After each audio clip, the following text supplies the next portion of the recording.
ఇందు మూలంగా 50 మందికి తెలియజేయనిదేమనగా ఊరికి కొత్తగా వచ్చిన యాండ్రాయిడ్ తన తండ్రి పెదరాయుడు అని ఆస్తిలో వాటా పంచమని రచ్చబండిని ఆశ్రయించడం వలన గ్రామ పెద్దలందరూ రేపు 11 గంటలకు రాయుడు గారి ఇంటికి రావాల్సిందిగా కోరుచున్నాము.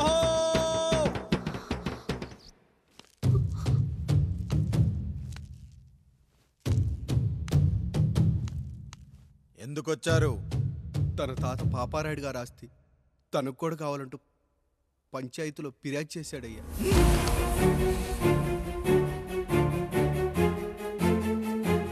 మస్తా గారు ఆ దస్తావేజులు ఇవ్వండి. అయ్యా మరి మా సంగతి ఏంటి? అడగరేంటి? అవునన్నయ్యా, ఈరోజు మీ పన్మేష్ కొడుకొచ్చాడు, రేపు ఆ పాల్దాన్ కూతురు వస్తుంది. ఇలా వచ్చినోళ్ళంతా మీ సంతానమేని తెలిసాక అదిగో ఆ కాముడు చెప్పినట్టు మా ఆయన వాటా కిందో బాత్రూము, నాకో సబ్బు బిల్ల, నా పుట్టబోయే బిడ్డకో బొట్టు బిల్ల, ఇదే మిగులుతుంది. అయినా ఊరి జనాభా కన్నా అన్నయ్య పిల్లల సంఖ్య ఎక్కువైపోతుంది.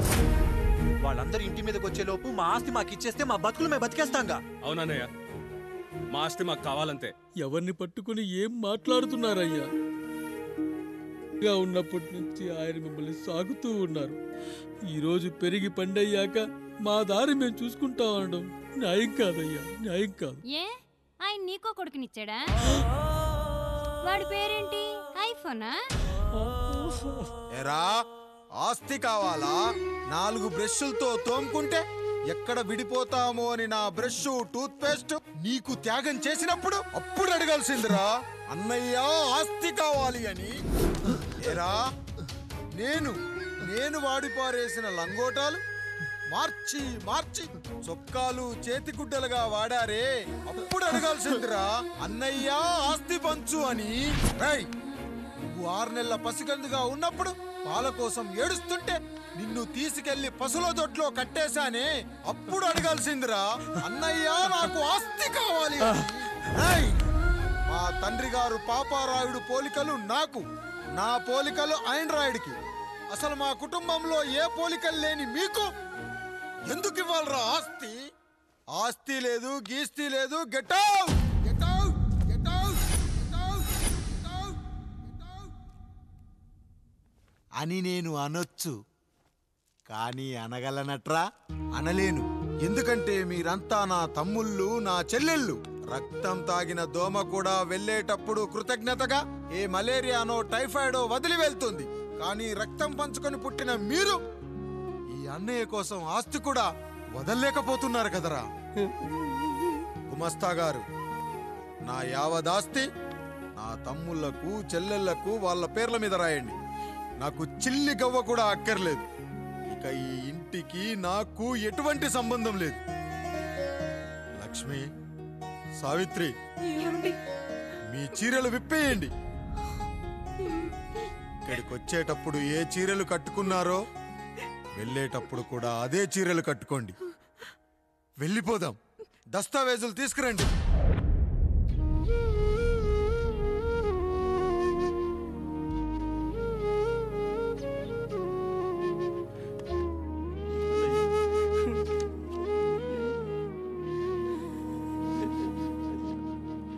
ఇక ఈ ఇంట్లో నా పేరు వినపడితే నా తమ్ముళ్ళు చెల్లెళ్ళు బాధపడతారయ్యా. ఈ ఇంట్లోనే కాదు, ఈ దస్తావేజులో కూడా నా పేరు ఉండకూడదు. నేను ఇక్కడ సంతకం పెట్టి వీళ్ళ మనసు నొప్పించలేను.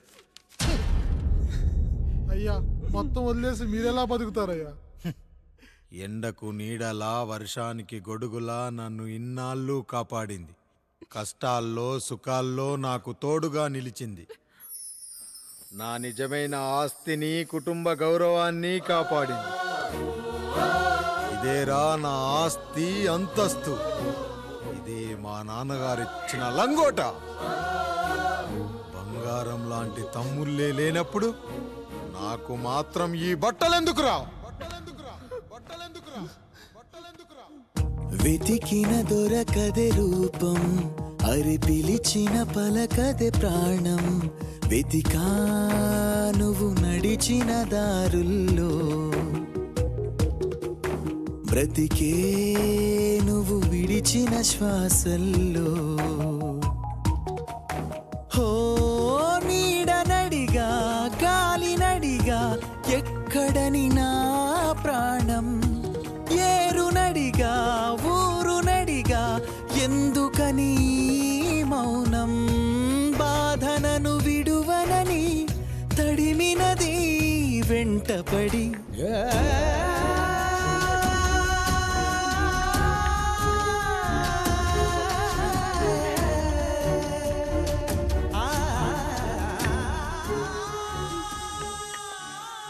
ఏవండి, పప్పులో మీ చెవట పడుతుందండి. ఇడ్లీలో 2 చెంచాల ఉప్పు తగ్గించు లక్ష్మి. ఎలాగో మనం పేదోళ్ళమే కదా, కనీసం ఉప్పు ఖర్చైనా తగ్గుతుందనుకో.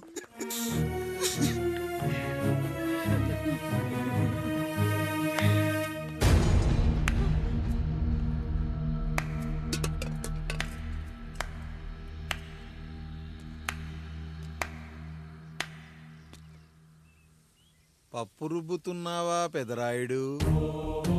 ఎవడికైనా చేసిన పాపం పండుతుంది అంటారు, నీకు మాత్రం అదిగో అలా పిండయింది. అరే రే రే రే రే, చేతి నిండా భార్యలు, ఇంటి నిండా బంధువులు, బీరువా నిండా డబ్బులు, ఊరి నిండా జనాలు. ఏరి ఎక్కడ ఇంటర్వెల్ ముందు ఇంటర్ చదివే కుర్రాడు ఏదో ఆవేశంగా డైలాగులు చెప్పాడు, సెకండ్ హాఫ్ కు మర్చిపోతాడు అనుకున్నావు కదూ? మర్చిపోవడానికి నువ్వు నాకు ఇచ్చింది అప్పు కాదు, ద్రోహం.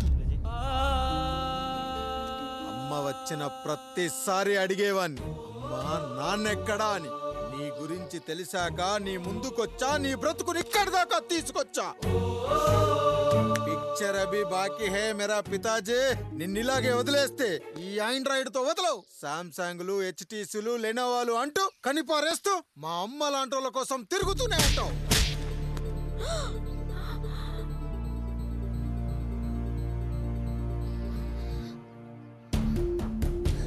అమ్మా అమ్మా, ఛీ, నన్నలా పిలవకురా.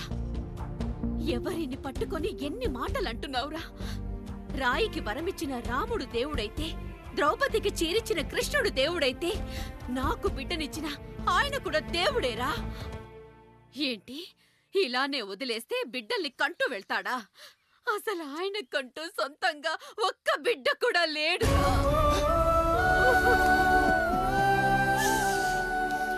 అసలు ఏం జరిగిందో తెలుసా? మీరుండండి అయ్యా, ఉండండి. మొదటి భార్యని చేసుకున్నాక పిల్లలు పుట్టలేదని రెండో పెళ్లి చేసుకున్నారు. ఆవిడకి పుట్టలేదు. మూడోసారైనా తగులుతుందనుకున్నాం, తనకే పుట్టలేదు. పిల్లల కోసం పెళ్ళాలని మార్చాడే కాని వాళ్ళని వదిలేయలేదురా. అదిరా మా పెద్దయ్య మనసు. ఆయన దగ్గర బాణం ఉంది కానీ లేదురా, అసలు నీ తండ్రి ఎవరో నీకు తెలుసా? తెలుసా?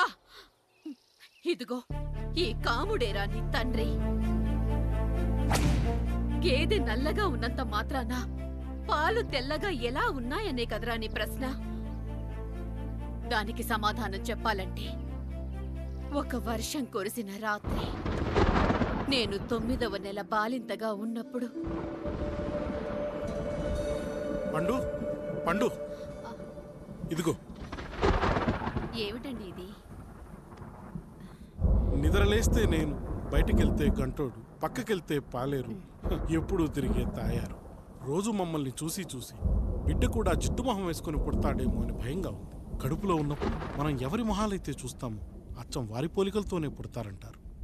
పొరపాటున నా పోలికలతో పుడితే? అదేంటి కాముడు, నీకేం తక్కువ? జుట్టు ఉండాల్సిన చోట లేకుండా అవసరం లేని చోట విపరీతంగా పెరిగిపోతుంది. మనకు పుట్టబోయే బిడ్డ గొప్ప అందగాడై ఉండాలి. ఇదిగో రోజు ఈ దేవుడి ఫోటోలు చూడు, వాళ్ళలాగే అందంగా పుడతాడు. కడుపుతో ఉన్నప్పుడు ఎవరి ఫోటో చూస్తే ఆ పోలికలతో బిడ్డ పుడతాడా? కనిపించని దేవుడి పోలికలు నా బిడ్డకెందుకు? ఈ ఊరికి దేవుడు రాయుడు. నా బిడ్డ ఆయనలాగే పుట్టాలి, ఆయనలాగే పుట్టాలి.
పండు ఇలా వచ్చావు?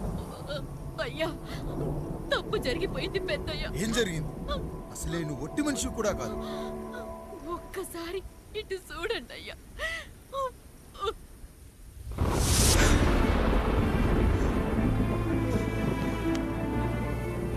వీడేంటి అచ్చం నాలా ఉన్నాడు? అసలేంటి, ఎందుకు ఇలా జరిగింది? నువ్వు ఎప్పుడైనా చీకట్లో పంపు సైడ్ దగ్గరికి వచ్చావా? మరి అమలాపురంలో శివాలయం దగ్గర రత్నాలు నీకేమైనా అమ్మవుతుందా?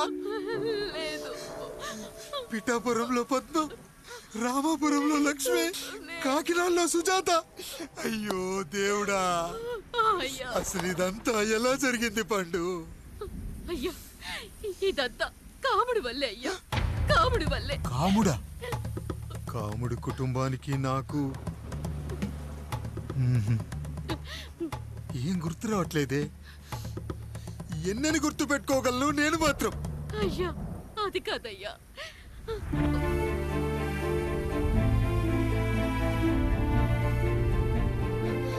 అలా రోజు మీ ఫోటో చూసి చూసి అచ్చం మీలాగే పుట్టాడు. అయ్యో, నా పోలికతో బిడ్డ కావాలనుకోవడం ఏంటి పండు? నువ్విలా చేయడం ఏంటి పండు? పోలికల కోసం ఫోటోలు ఎందుకు చూసావు పండు? అందుకే కదయ్యా ముందు ఆ డైలాగ్ చెప్పాను, తప్పు జరిగిందని. ఇప్పుడు ఏం చెయ్యాలయ్యా? స్వచ్ఛమైన మన ప్రేమను ఈ పాడులోకం అర్థం చేసుకోదు. కనీసం మీ ఇద్దరి జీవితం బాగున్నా ఆనందపడేవాని. వీణ్ణి ఇక్కడ ఉంచొద్దు పండు, బయటికి పంపించు. బయటికి పంపించి బాగా చదివించు, గొప్పవాణ్ణి చెయ్యి. వీడికి అయ్యే ఖర్చంతా నేనే భరిస్తా. అవసరమైతే ఆ డబ్బు కాముడి జీతంలో కట్ చేద్దాం. అయ్యా, వెళ్లే ముందు వీడికొక పేరు పెట్టండి అయ్యా. వీడు ఇంకో రాయుడు, అంటే ఇంగ్లీష్ లో అండ్ రాయుడు, అండ్ రాయుడు.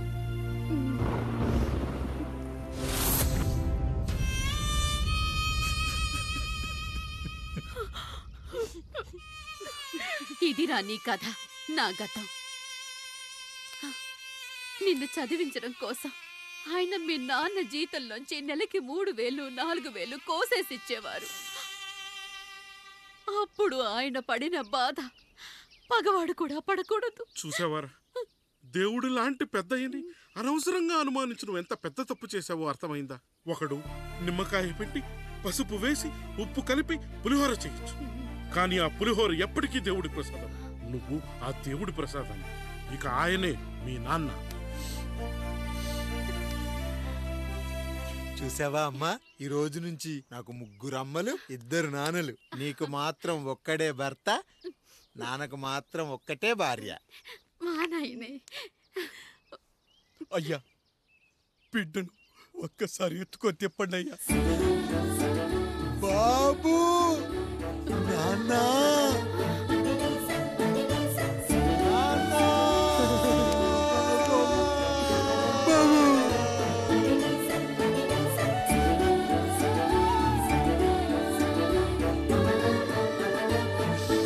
నన్ను క్షమించు నాన్న. ఇప్పటికైనా నిజం అర్థం చేసుకున్నావు. అది నాకు చాలురా, చాలు. చాలదు నాన్న. నిన్ను ఏలెత్తి చూపిన జనంతో చెయ్యెత్తి దండం పెట్టించాలి. అన్నయ్య కంటే ఆస్తి ముఖ్యమనుకున్న మన కుటుంబానికి గుణపాఠం నేర్పించాలి. ఇక నాకు వదిలేయ్ నాన్న, నేను చూసుకుంటా.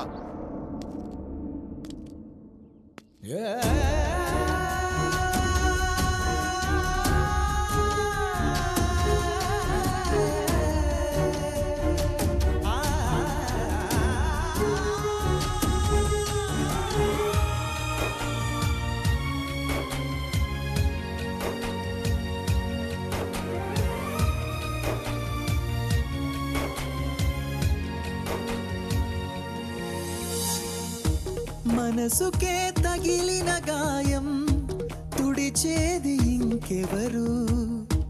మనిషిలో పెరిగిన ద్వేషం తొలచేది ఇంకెవరు?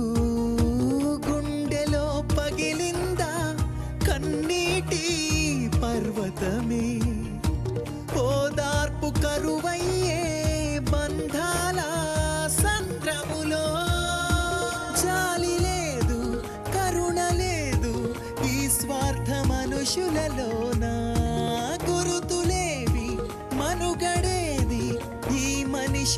మంచితనాన బాధనను విడువనని నవ్వినది వెంటపడి.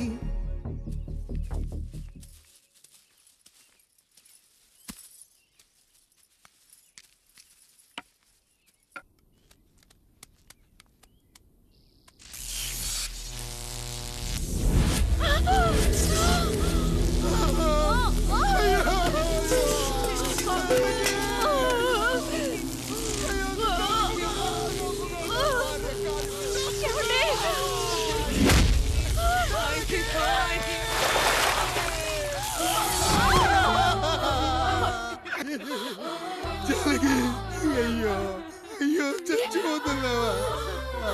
ఎందుకు ఇలా జరుగుతుందండి? నీ మనసులో మాట నాకు తెలియదా?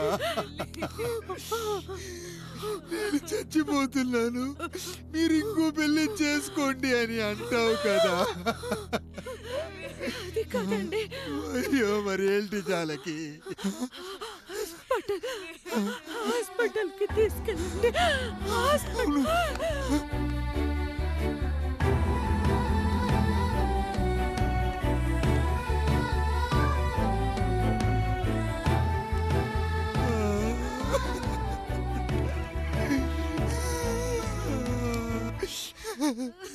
జానకి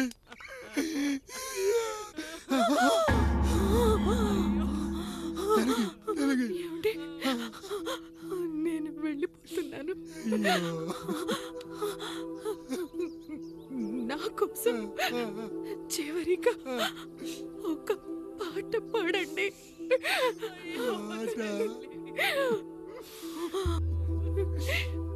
ఎల్లరిని ఏదరికి చేర్చిన సంగ్రామం. వద్దండి. కష్టాల్లో కూడా మీరు కన్నీళ్ళు పెట్టకూడదండి. వెళ్ళే ముందు అక్కతో కలిసి ఒక మంచి ఊపున్న పాట పాడండి.